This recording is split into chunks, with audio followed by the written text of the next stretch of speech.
Hey everybody, welcome back to Shoe and Show. Thanks for joining us for this week's episode as we kind of wrap up 2025. We wanted to share some highlights. The whole team, or nearly the whole team of FDRA is on today.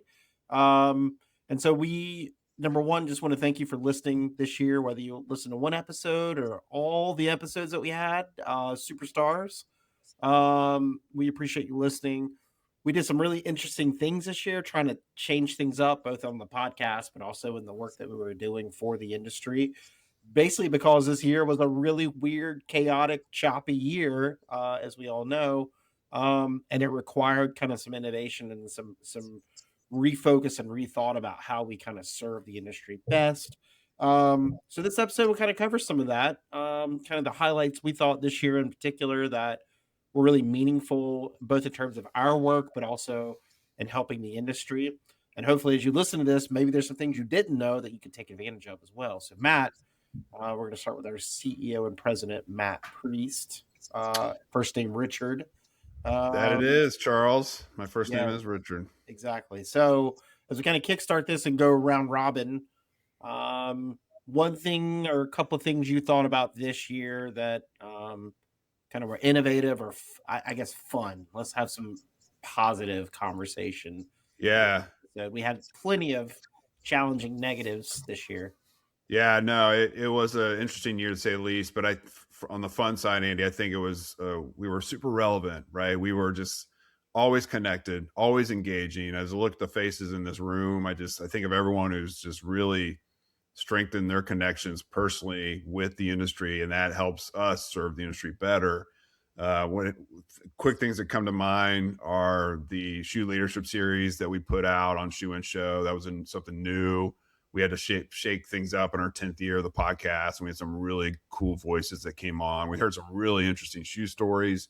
I think about our events, the Exec Summit in DC, the supply chain sourcing event in New York City. We had some just amazing content. Again, the speakers were phenomenal.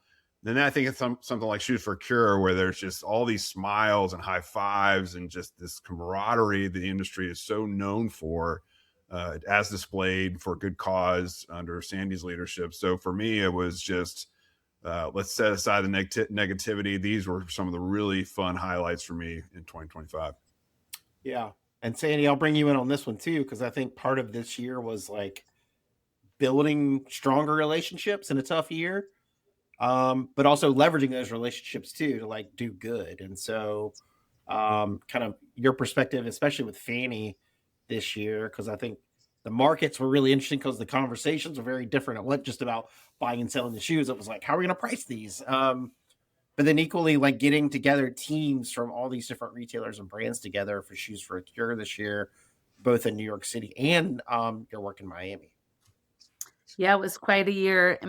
Shoes for a Cure was just phenomenal in terms of engagement. We had over 400 people come together to work the shoe sale down at Chelsea Market to raise money for breast cancer research. And while we did a lot of great things, I think it was exactly what you shared about being together, camaraderie, joining forces with brands and retailers that you normally, might not get to see, for the day. And so many companies and corporations are looking to be more meaningful in the charitable space and giving back and doing some things that bring their people together. So I thought that was a great opportunity for over 45 companies that partnered with us, both in New York and then down in Miami. And we raised close to $1 million for breast cancer research. So we really moved the needle on that one.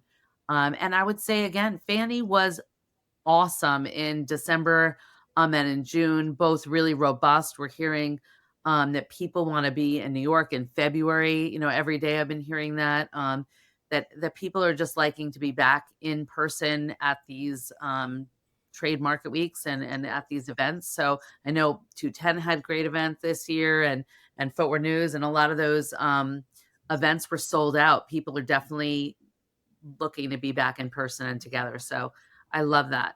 That's been a highlight for me too. Awesome. Gary, our economist, had a very challenging year, not just in having to give some bad news here and there, but the fact that he couldn't get data off some of the websites. So, obviously when the government shutdown happened and everybody was like, oh, it'll last a week, and then it became 6 weeks, and then people were reporting out data, which we do use to kind of see where we're at as an industry. But I think solving around that was the platforms that Gary and team have built over several years around inventory and pricing and things like that, Gary. Yes, in fact, the 8-week government shutdown had caused us to have to look at secondary sources for data, which was good. As Nietzsche said, "What doesn't kill me makes me stronger." Well, certainly it made us stronger to have these secondary sources to go to. So now we can look at maybe primary government data and secondary sources, and if they both point in the same direction, up, down, or sideways, that's great. That we have different views, different perspectives that give us that kind of ability to triangulate on what's going on in the industry. So certainly, while it was painful there for during the shutdown without that primary source data, have these secondary source data to go to now to triangulate what's going on in the industry is great, and I think has made us stronger at the end of the day. Tell me, from your perspective, we can talk about this, but I think too, people may not realize all the data that we provide, but just trying to think about it, we do shoe prices at retail, correct? Mm-hmm. We do shoe sale numbers in terms of total consumer consumption. I think that's important, not just sales numbers, but total consumption. Right. We now have inventory levels where maybe you want to explain really quickly how you get the inventory levels. Sure. The inventory levels are aggregated from quarterly earning statements from publicly traded footwear companies. We are able to take those quarterly numbers, add them all together, and anonymously share them with the industry to show what's going on for the whole industry. So much like our weekly shoe store sales numbers or weekly e-commerce reports, this is a way for everyone to see how everyone is doing without really seeing how anyone is doing in particular. So it's a great way to kind of really have your finger on the pulse of the market, whether it's on the sales side or the inventory side or other measures that we're working on, without really being able to discern how anyone in particular is doing. So it's a great way to see kind of how the industry anonymously is doing without being able to pick out anyone. I will say, Gary, I literally was doing a membership services call this morning with a new member, and I was showing all the data, depending on your preferences. And he used to be in investment banking, the guy who's in Vietnam, and he says, "You're like the Bloomberg for footwear." I was like, you know what? That is a great compliment. So kudos to you, Gary, for all the data that you pulled together. Well, thank you. I appreciate it. And as I say, the world is full of data. A phone book is full of data, but data is only so good as how you are able to analyze and synthesize the data to get the insights. And the insights are where the gold is buried. Data is like dirt in the ground, but you have to dig through a lot of dirt to find the diamonds. If I only knew what a phone book was, that analogy would work quite well. You know what a phone book is. Phone book is one old school here, but we've become I think really adept at being able to discern and filter out a lot of that dirt, to leave, or a lot of that coal, if you will, diamonds, to uncover the diamonds without worrying about the rest of the coal. Well, I think to that point too, because of the consumer data and the murkiness of data in the economy, our sales surveys are growing. We've got more retailers more interested in getting involved to get the data sets. And it behooves, if you're out there and you're an FDRA member and you're more interested in becoming involved in our surveys, the data drops we have are very exclusive to the folks who are participating in the weekly shoe store. So like brick and mortar. And then also we have an e-commerce. So if you're interested in getting better data from the industry that isn't manipulated, I think there's some data sources out there that will quantify things differently. You got to be a little careful of those. But if you want direct data that gives you directional information about your marketing and merchandising, then drop us a line for that. So thanks for that, Gary. Thomas Crockett, your view from DC. Let's keep this positive, Thomas. He has nothing to say. So. You said, yeah. Let's. All right, Christie, you're up. Okay. No. I'll say we're talking fun.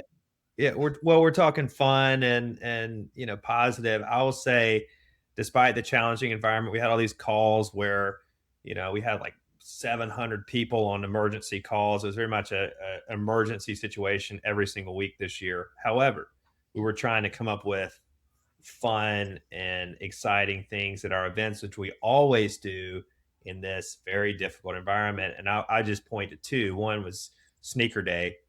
That was so much fun. We do that every year, but in this environment, okay, how do you do that and keep it fun and exciting? And we had the perfect person for that, Wilson Smith III, Nike designer, very dynamic speech. We had the biggest crowd we ever had. Sean Williams brought in his sneaker collection that spanned decades, and so staffers from the work for congressional offices could go and kind of walk through the history of sneakers. And we had a record crowd there. So, and it was a way to kind of do some soft advocacy, say, when you're thinking about these policies, think about the industry and the jobs involved. Andy put together a great video for that at the beginning that, highlighted all the jobs in our industry. So that was a really positive moment. And then one other one, I'll say that the Portland trade event, we came up with a lot of new ways to be engaging and fun. And we're talking these very difficult and often boring trade topics, but to kind of do it in a fun way. Like one thing we did this year was who wants to be a shoe millionaire? And, we had people like Quinn O'Rourke and with Danner, Mark Rave, another well-known guy in the industry, and they made it to the final round and lost on the last question. Mark actually won, right? Like, didn't he made it all the way. Quinn lost on the last question, but that was a lot of fun, got the audience involved, and we'll look to do stuff like that next year as well. We also had the trivia that Andy hosted, which I thought was fun. And who knew? People were so competitive in a good way. Like one of the questions was about a pop star who had a collab or something. And apparently there was like a ton of pop star. What about Justin Timberlake? What about this guy? And so that was a lot of fun. We added trivia to Brews and Shoes. That was fun. And and the executive summit too in Washington, right? And that was the other kind of touch point. We had a few members of Congress come through and chat and engage. But really kind of talking about high level topics and issues that are impacting our industry, and just getting people together for a day in DC. And we're doing that again, by the way, in April 26th. It's the 250th anniversary of America, per the Declaration of Independence. Not the first. Actually, we're in the second constitutional era. It's not the first. The first was quite different. So just FYI. No one knows what I'm talking about except Matt as he shakes his head. Poli-sci for life. But we're doing it again, and then it's at the American History Museum appropriately. We have some really fun things planned for that, and then the second day we have briefings on critical business issues at the historic Union Station building. So that will be fun as well. Another fun thing in 2026, Christie is back. Christie, how are you doing? All right. I'm back. I'm so happy after, I believe it was 10 years to return to FDRA and the team. So that was definitely a highlight for me. We call it exile, Christie. You were in exile for 10 years. You've come back home. Now I'm back. Thank you for welcoming me back home. What would be fun? What's fun? I mean, I want to hear what you thought of this year, but it's fun to hear a 10-year perspective difference between where you were and where we were as FDRA and what we were doing, and then now what you're seeing today. Truly, we've grown so much. I mean, 10 years ago, it was just Matt, Andy, Thomas, and I. And now the team's grown to 12, and you all have done such an amazing job and impacted the industry so much. It's so cool to see the growth and be a part of it now. So very, very, it's just so cool. It's a cool perspective to see. Couple of my favorite things too, echoing Andy and Thomas, like the exec summit. It was great to see that and be so different than 10 years ago. And now it's so extravagant. I mean, and wonderful. I love it. And to see how many people attend. And then also Sneaker Day, meeting Wilson Smith III. I mean, he is truly a force, and hearing his story and seeing how he impacts people from all walks of life, truly incredible. And then also just seeing so many people gather for Sneaker Day. That was one of my favorite parts. And then I would be remiss not to talk about the Footwear Leadership Series. That was such an impactful moment of this year. Hearing Todd Christie talk about how he started in the mailroom, Tara McRae from Puma talk about gathering around a round table, as opposed to a square table. Loved that. Chris Wright, to bring it back to the white pages, talk about how he found his first internship in the white pages. So I feel like I've learned so much from not only you all, but people through Shoe and Show, leaders, and everyone in the footwear industry space. Yeah. There's a lot of positives in a tough year. And I think tough years should bring the positives even higher up towards the end of the year, to be grateful for what we have as an industry and as a team of FDRA and the relationships that we all have and we've forged. And I think some highlights for me as we kind of wrap this up was just we did some leadership dinners in different cities, in Portland and Boston, in New York, and it was just nice to sit around a table and have a couple of hours to talk to executives about life. And it was in some ways an extension of the podcast.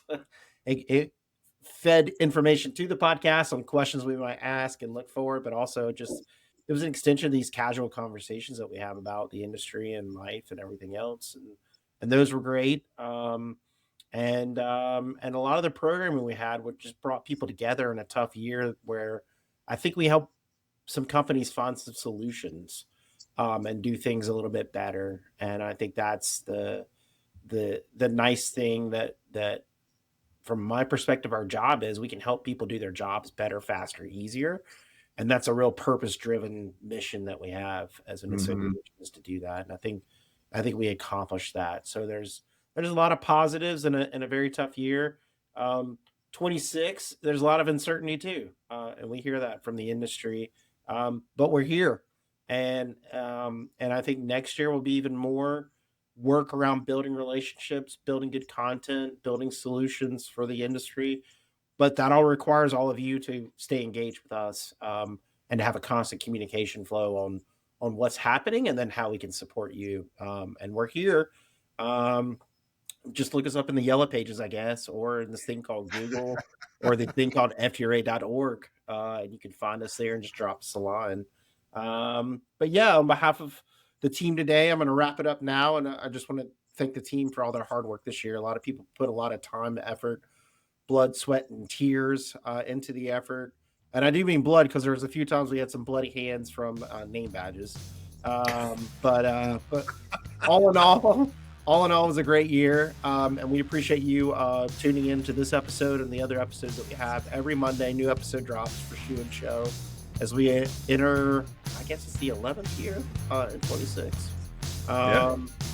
Yeah. But on behalf of the whole team here, we appreciate you listening. Until next time, Shoein is out.